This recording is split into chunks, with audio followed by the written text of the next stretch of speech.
Welcome to the Book Review Podcast. I'm so excited today because we're doing a deep dive into a really impactful book. It's The Art of Focus by Dan Koh. Seriously, this book aims to give you a clear path, a roadmap to get your attention back, and honestly, maybe even get your life back on track. If you've ever felt just, swamped by distractions, or you have that nagging feeling there's something more you should be aiming for, then yeah, this deep dive is definitely for you. It really is a compelling read. Koh frames it as a guide for, students, readers, anyone really looking for that deeper clarity. He sort of distills years of his own learning experiences, reflections. It's all in there. And what I found interesting right from the start is the foreword by Joey Justice. It mentions this blend of perspectives shaping Koh's work. You've got engineering and cognitive science on one side, and then philosophy and spirituality on the other. It's quite a synthesis. That's a really cool mix. Okay, so let's dive in. Koh, he doesn't really pull any punches about modern life, does he? He basically says we're at this crucial point, attention span shrinking, minds getting weaker maybe, and technology. Well, it could lead us to living these mindless lives if we're not careful. Exactly. And he calls out to that feeling, that sort of internal despair you might have if you feel like you're not living fully, that sense that there's something more. Yeah, that feeling. It really hits home. It does. And he's pretty clear about who's responsible for what he calls the default path. He argues it's not really external things, government, politicians, whatever. It's mostly down to our own choices, consciously made or not. So personal responsibility is key here. Big time. But the book isn't about, throwing out your phone or ditching all your habits. It's more about finding clarity inside yourself, even when the outside world is chaotic. And he introduces this idea early on, the new rich, which isn't just about money. Well, what else? It's about being wealthy in other ways, too, like rich in health, relationships, time, and ultimately, focus. That's where he starts reframing success. Focus becomes the real currency. Wow, okay. That really shifts the perspective. So how did Koh get to these ideas? He talks about his own journey, right? Starting really young. Yeah, remarkably young, age 12, he says. Questioning everything, seeing this unease and unhappiness in people around him. He wanted autonomy. So his rebellion against the standard path, like traditional schooling, pushed him into self-education. Fitness, finance, even things like attraction or social dynamics. So he was basically building his own curriculum from a young age, driven by curiosity. Absolutely. Curiosity was his engine. And that journey feeds right into the core question of the book. Why focus? This is where he drops some, frankly, mind-bending numbers. Like our conscious mind processes maybe 10 to 50 bits of information per second. Tiny. Oh, okay. But the unconscious, it's handling around 11 million bits per second. 11 million. Wow.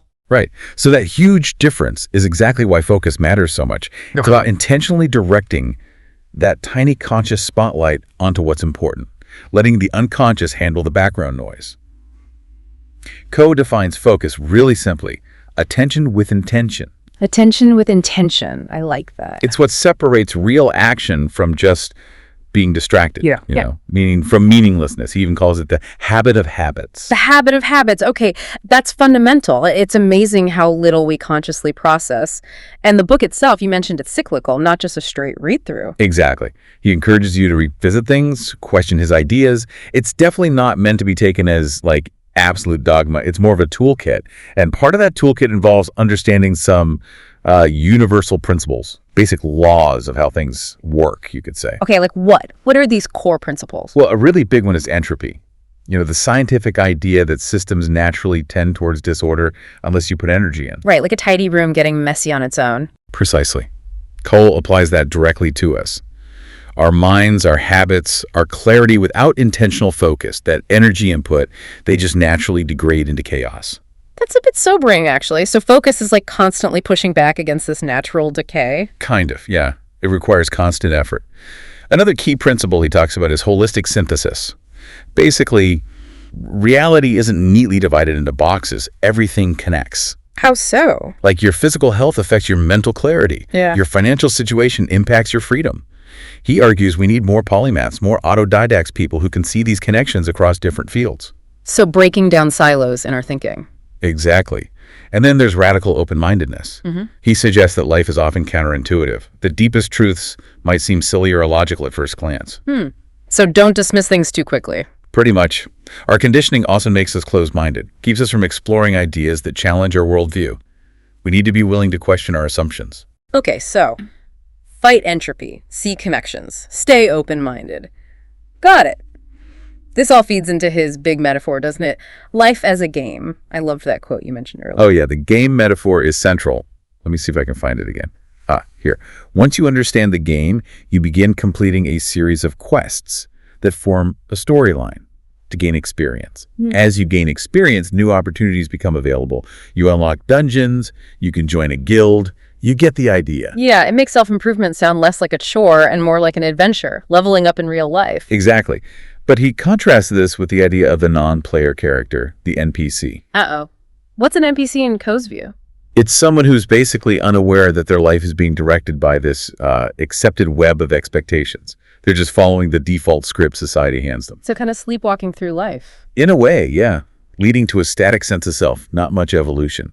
The book urges you to wake up, grab the controls, and become the main character in your own story.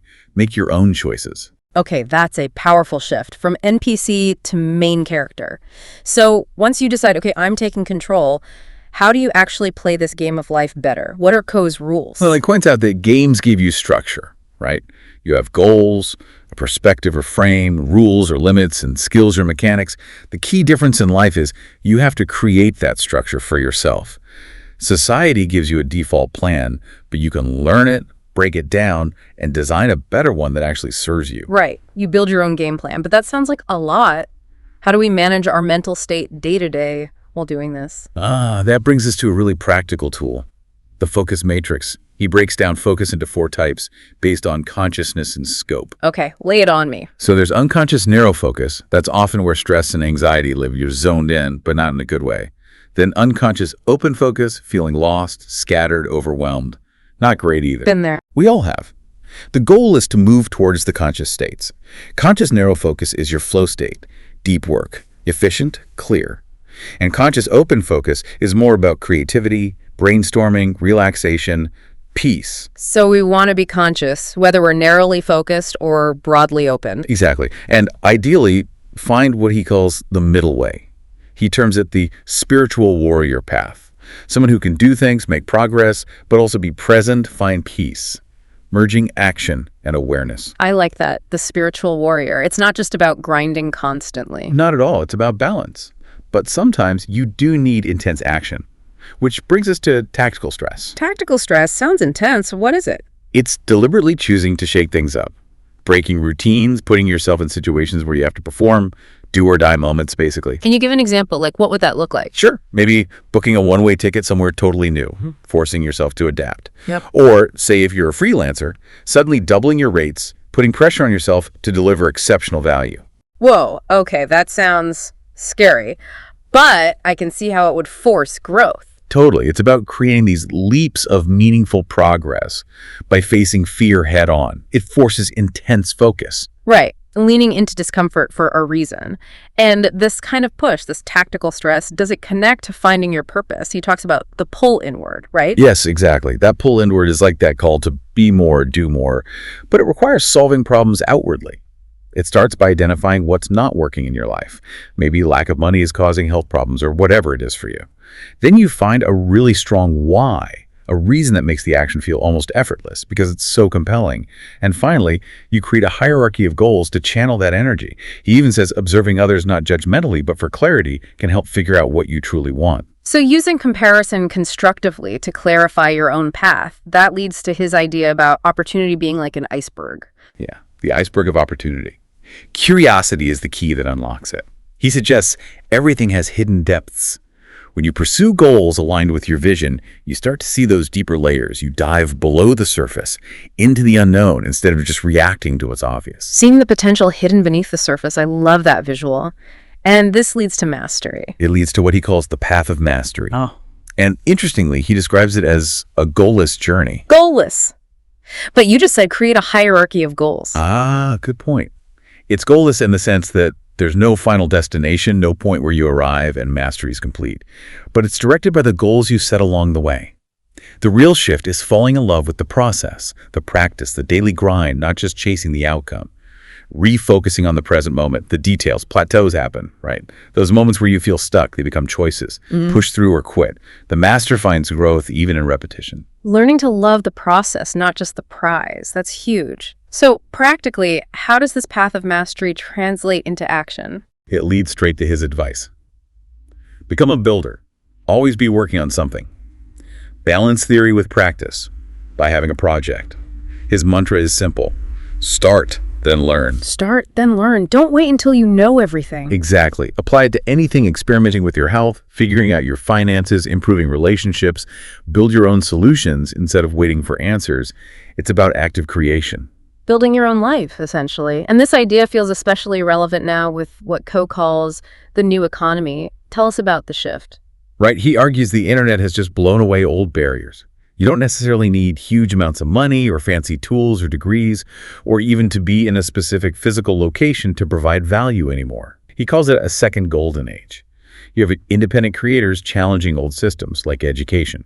And at the same time, AI is phasing out certain kinds of jobs. It creates urgency. Definitely feels urgent. So how do we navigate this new career landscape? Well, Coe puts it bluntly. Knowledge not found in schools is the source of money not found in employment. That's the core of career creation now. The internet gives almost anyone the tools for wealth generation.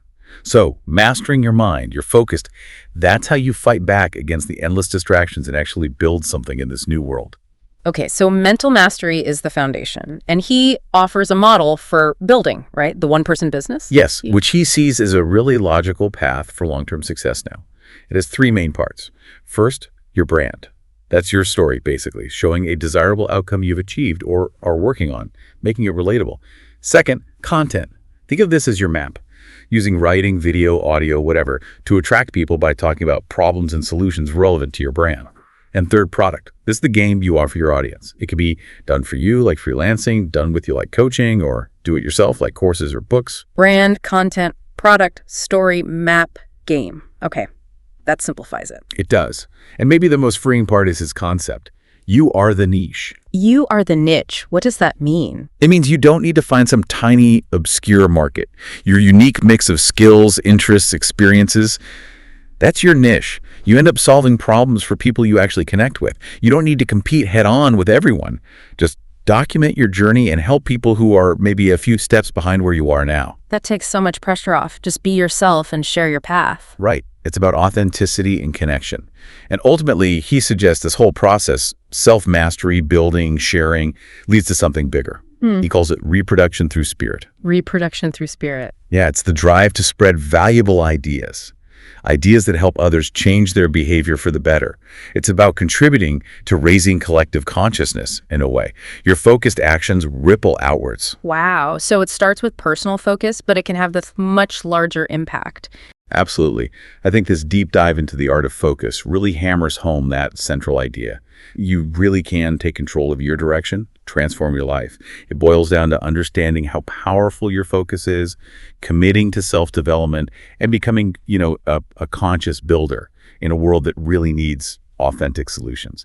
You've got this amazing tool, your mind, and the book argues it's time to make it a priority. That's a fantastic summary. And as we wrap up, I want to leave you, our listener, with a thought from the book that really made me pause. When you are at your edge, you are at one with reality. So maybe ask yourself, is the discomfort you're feeling right now a sign you're pushing your boundaries, about to unlock something new? Or is it just the familiar chaos of staying where you are? Something to think about. Thanks for listening to the Book Review Podcast. If you enjoyed this episode, don't forget to subscribe, share, and leave a comment. See you next time.